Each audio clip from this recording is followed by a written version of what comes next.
казваш? Горана Борисова. Елизабет Маринова. Добре. И вие работите за кои отдели?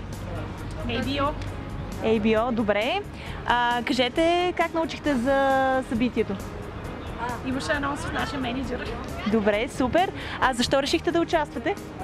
Защото ни харесва. Да, защото смятам, че такива инициативи трябва да бъдат подкрепени. И ще бъдем част от историята на HPE. Добре, как една по една обаче сега? Кажи, Бети, как ти се стори организацията на събитието? Беше перфектно. Всичко беше много добре организирано. Бяхме информирани предварително, така че нямаше никакви изненади. Добре.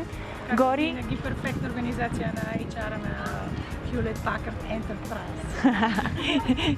Добре. Гори, как беше настроението според тебе в масата, в тълпата? Всички бяха много развълнувани и дойдоха и действаха с голямо удоволствие. Добре. Бети, какво ще пожелаеш на новата компания? Само успех и само акселерейтинг във всяко едно начинание, всяко нещо, което правим, все повече клиенти, все повече хора и работа и все повече нови такива инициативи като тази. Добре. Гори, а ти какво ще пожелаеш на новите колеги? На новите колеги желая късмет, на новата компания желая успех. Супер, много ви благодаря, девойки. Дайте по една целувка.